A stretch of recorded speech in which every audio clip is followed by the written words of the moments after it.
Oke, jadi ini adalah Redmi Book Pro 15 tahun 2022 yang beda banget sih ya sama Redmi Book Non Pro Core i3 yang pernah masuk resmi ke Indonesia. Ini desainnya lebih simple, materialnya lebih solid, ya mirip-mirip sama MacBook Huawei dan juga MacBooknya Apple. Dia pakai Intel Core i5 12450H H-series, RAM-nya 16GB 5200 MHz, storage-nya 512GB, NVMe Gen 4, dan untuk GPU-nya dia pakai RTX 2050. Harganya start from 7 jutaan. Udah mirip-mirip sama Advan Work Plus ya.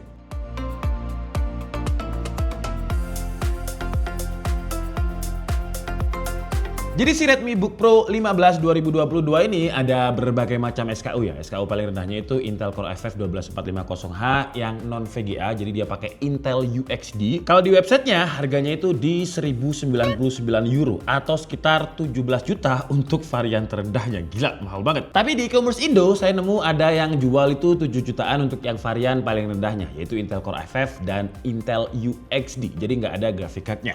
Nah, yang akan kita bahas ini adalah Intel Core i5 plus RTX 2050. Wah, mungkin kita bahas dulu dari sisi desainnya ya, karena desainnya ini bisa dibilang MacBook banget. Desainnya ini simple, elegan, terus dia punya bahan all metal di bagian punggung laptop, terus di belakang itu ada logo Redmi yang simple banget. Ada tagline kecil, Power Your Creativity. Terus di bagian armrestnya ini dia pakai metal, di bagian bawah juga pakai metal yang di sini kalau kita lihat ada kayak semacam lubang grill untuk exhaust dan juga speaker untuk firing ke bawah. Di bagian depan ada lid, ada kayak semacam mulut yang ngejorok ke belakang untuk memudahkan kita membuka laptopnya. Dan yes, laptopnya udah bisa dibuka dengan satu tangan. Dan ketika terbuka langsung terlihat mewah sih, karena bezel layarnya ini tipis, dia punya screen to body ratio di 83% dan dia dimensinya ini 15,6 inch tapi terlihat kayak 14 inch. Ya ada juga sih yang varian 14 inch tapi menurut saya 15,6 inchnya ini oke karena dia terlihat seperti 14 inch dan dari segi bobot juga nggak terlalu berat. Untuk sebuah laptop yang hampir 16 inch bobotnya itu cuma 1,8 kg dan ketebalannya nggak sampai 1,5 cm.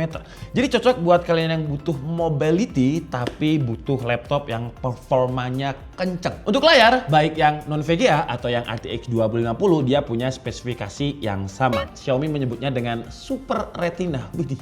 Mirip-mirip sama punyanya Apple ya. Apple itu Retina display, ini Super Retina. Tapi kalau saya lihat sih sebenarnya panelnya ini ya panel IPS tapi gimmick marketingnya ke Super Retina. Mungkin karena resolusinya gede ya. Jadi resolusinya ini ada di 3K dengan 3200 x 2000. Terus dia punya 400 nits dengan kontras rasionya itu di 1500:1, refresh rate-nya 90 Hz yang bisa di custom di 60 Hz kalau pengen lebih hebat baterai. Dengan cara tekan shortcut aja Fn+S untuk ganti refresh rate. Dan ketika kita tes dia pakai Kalman, layarnya sih ya masih oke lah karena untuk sRGB-nya dia hampir 100% dengan 98,5%, P3-nya di 73%, NTSC di 67,7%. Seharusnya kalau ada kata Pro-nya dan ada Super Retina-nya seharusnya sih ya menurut saya harusnya udah 100% sRGB. Tapi dengan color akurasi hampir 100% segini sebenarnya kalau kita gunakan untuk ngedit atau untuk preview masih oke sih. Lanjut untuk input device, keyboardnya ini dia enak banget. Tactile-nya dapet, empuknya kerasa premium. Pas saya bikin script ini di laptopnya langsung enak-enak aja.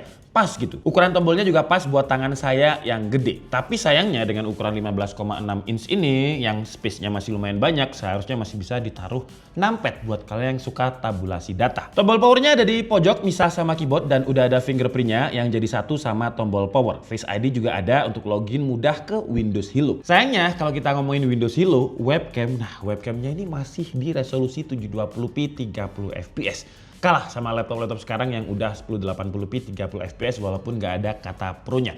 Tapi ya wajar sih ya karena dia udah lumayan outdated, ketinggalan sekitar 2 tahun. Sekarang Redmi Book 2024 kalau saya lihat di websitenya juga udah keluar. Di bagian ujung tombol keyboardnya itu ada kayak semacam logonya Asus ZenBook, tapi ini bukan logo Asus ZenBook. Ini adalah shortcut untuk ke MIUI yang secara ekosistem MIUI-nya ini cuma sebagai kayak transfer file secara wireless dari HP ke laptop, udah gitu aja. Jadi kalau kita bandingkan ekosistemnya dengan Huawei, Samsung ataupun macOS, masih lumayan beda jauh sih secara ekosistem. Kalau untuk trackpad, feel-nya juga udah enak, solid, permukaannya pakai glass yang bikin browsing lebih licin dan nyaman. Tombolnya ini tactile-nya pas, enak banget untuk browsing kalau misalkan kita ketinggalan bawa mouse. Untuk sistem cooling, dia udah kayak laptop gaming. Jadi dia punya dual fan dengan 3 heat pipes untuk ngedinginin GPU dan juga CPU-nya.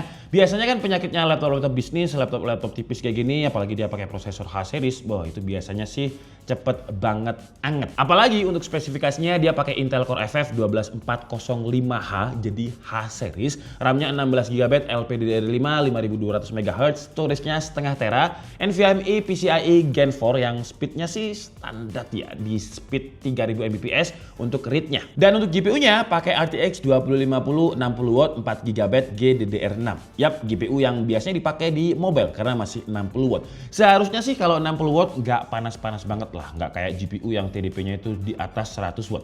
Tapi apakah nggak panas beneran? Langsung aja kita coba untuk performanya. Pertama, seperti biasa kita coba dulu di Cinebench R15 dengan skenario rata kanan. Jadi best performance dan kondisi laptopnya juga dicas. Dan hasilnya untuk single core dia dapat 219 dan untuk multicore-nya di 1200-an poin, dan kalau kita lihat di sini nggak ada throttling sama sekali, aman, stabil.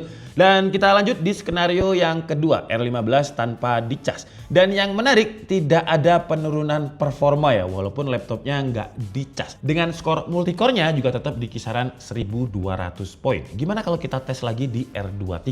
Dan hasilnya juga mirip-mirip, multicore-nya itu di 8000-an poin, stabil, tapi kalau nggak dicas, dia turun nih sekarang kalau pakai R23. Dengan skor multicore-nya itu di kisaran 7000 poin. Kalau untuk suhu temperaturnya ketika di Cinebench R15 skenario rata kanan, dia spek-speknya itu di 95 derajat Celcius tapi diimbangi dengan TDP di kisaran 35W. Tanpa dicas, TDP-nya juga nggak berkurang, jadi tetap di 35W dengan spek suhu juga sama di 95 derajat Celcius. Di R23 juga sama, suhunya juga relatif di 95an, TDP-nya di 35W. Kalau kita gunakan dia untuk kegiatan office saja, kenceng banget sih. Contohnya kayak misalkan kalian pengen ekspor PowerPoint 150 slide ke PDF, itu berhasil selesai hanya dalam waktu 6 detik aja. Lanjut kita coba untuk gaming, apakah tahun 2022-nya Redbook dengan RTX 2050 ini masih sanggup? Kita coba dulu di game casual lah ya, kayak game Dota 2 dengan resolusinya di Full HD aja, grafiknya best looking, dan hasilnya untuk average FPS di kisaran 79, maksimumnya di 97, minimum dropnya bisa sampai di 70 FPS. Kita coba sekarang di Valorant dengan resolusi Full HD, grafiknya kita coba di medium, dan hasilnya untuk average FPS, wah Valorant sih gede banget ya, dengan average-nya di 223 FPS, maksimum bisa 242, drop-dropnya di 197 FPS. Lanjut di Genshin Impact, kita coba di grafik highest, dan Genshin Impact gak ada masalah sih, average FPS 60, drop-dropnya itu cuma di kisaran 57 FPS, aman. Jadi sekarang kita coba push lagi ke game yang AAA kayak Far Cry 5. Far Cry 5 grafik high, kita coba resolusi Full HD, average FPS jadi 55, maksimumnya bisa 65, drop-dropnya di 50 FPS. Jadi angka yang masih aman dan playable untuk dimainkan. Lanjut kita coba di Watch Dogs Legion, grafiknya medium, DLSS ada di quality, ray tracingnya ada di medium. Dan untuk Watch Dogs, average FPS dia masih playable sih di 35an, maksimumnya bisa 41, drop-dropnya itu masih di 31 FPS. Jadi masih aman juga. Tapi kalau kita mainin dia di Cyberpunk, walaupun ini RTX 2050 dengan settingan Full HD, grafiknya low ya, DLSS-nya di auto, ray tracing-nya pun juga di low. Hasilnya average FPS cuma di 23, maksimumnya sih 32, dan dropnya bisa sampai 10 FPS. Jadi kalau untuk game Cyberpunk, angkat tangan dia. Tapi gimana kalau kita gunakan dia untuk rendering? Rendering sih aman-aman aja ya, kayak Adobe Premiere Pro dengan template yang biasanya kita pakai untuk tes render. Kita ekspor ke 4K, dia mampu menyelesaikan dalam waktu cuma 2 menit 39 detik. 4K lo ya, kalau misalkan kita ekspornya ke Full HD lebih kenceng lagi, 1 menit 37 detik. Kalau digunakan untuk rendering 3D pakai Blender dengan template BMW, nggak bisa dibilang kenceng juga sih, standar. Karena untuk CPU rendernya itu di 5 menit 16 detik, tapi kalau pengen lebih kenceng lagi pakai GPU render. Dengan RTX 2050-nya ini dia selesai dalam waktu 2 menit 28 detik. Kalau untuk suhu temperaturnya nggak bisa dibilang dingin, tapi juga nggak bisa dibilang panas, ya anget lah ya, karena untuk suhu permukaannya paling tinggi itu bisa nyentuh sampai 49,7 derajat Celcius, tapi itu di antara atas keyboard ya letaknya exhaust. Tapi untuk tombol-tombol keyboard kayak WASD, kalau dibilang dingin nggak juga, dia ada di 41,5 derajat Celcius. Ya anget, tapi angetnya ini nggak sampai mengganggu, kayak misalkan kita ngetik terus sampai tangan kita melocot gitu, Nggak sampai kayak gitu juga sih, lebay. Memang penyakitnya laptop bisnis dan tipis ini biasanya kalah di suhu, tapi menangnya dia itu ada di baterai. Kayak Redmi Book ini dia punya kapasitas baterai 72 watt hour yang ketika saya coba untuk video playback di refresh rate 60 Hz, dia bisa tahan di 10 jam. Kalau yang non RTX kemarin di tes anak-anak itu bisa sampai 12 jam untuk video playback. Dan untuk waktu ngecasnya ini kenceng banget sih ya. Karena kita dapat adapternya itu yang Type C dan udah 100 watt. Dan untuk ngecas dari 0 ke 100% dia cuma butuh waktu sekitar 1,5 jam. Untuk laptop 1,5 jam lumayan kenceng. BTW ngecasnya itu kita coba di cas yang sebelah USB-C kiri nih ya. Karena yang kiri ini udah support sama USB-C Thunderbolt 4. Dan ngomongin USB-C Thunderbolt 4, untuk port lainnya dia ada satu buah HDMI, ada USB Type A 3.2, Type C-nya satu lagi yang 3.2 dan audio jack. Audio di sini nggak ada kayak semacam sertifikasinya apa, dan biasanya kan kalau laptop ada kata gimmick Pro-nya, audionya itu kan bagus ya. Tapi sayangnya untuk Redmi ini menurut saya biasa aja sih kalau kita bandingkan dengan MacBook atau laptop yang kata-kata Pro itu nggak se-imersif mereka. Jadi suaranya ya standar aja, bassnya ada tapi nggak terlalu super imersif. Ya paling itu yang bisa saya ceritain dari Redmi Book Pro 15 tahun 2022 yang bisa dibilang turun harga lah ya, karena harga website, harga Cina sama harga di Indo malah lebih murah harga di Indo. Harganya itu start from 7 jutaan. Dan dengan harga ini udah include sama Windows 11, tapi kalau kalian pengen OHS sayangnya dia belum ada OHS atau Office Home and Student. Dan kelebihannya jelas di kelas harganya dia jadi laptop bisnis yang paling murah, performanya juga kenceng, nggak throttle, baterainya awet, ngecasnya cepet, fitur security kayak fingerprint dan Face ID lengkap, layarnya 3K di kelas 3 juta, RAM-nya juga udah kenceng 16GB 5200 MHz, storage setengah tera dengan 3000 Mbps. Tapi kalau kita ngomongin kekurangannya ya dia agak outdated, ketinggalan 2 tahun, jadi webcamnya masih di 720p 30 fps. Terus kalau kalian pengen upgrade, dia nggak ada opsi upgrade karena semuanya udah tersolder, terus M.2-nya pun juga cuma satu aja, nggak ada slot lain.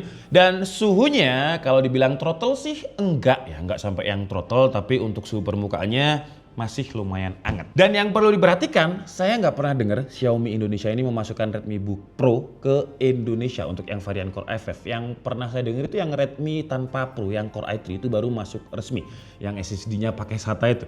Makanya mungkin harganya bisa lebih murah karena dia bukan barang resmi ya, barang global. Tapi ya harus diperhatikan di situ resiko untuk beli barang yang non resmi. Saya Dika Setiabudi and see you in the next video. Bye bye.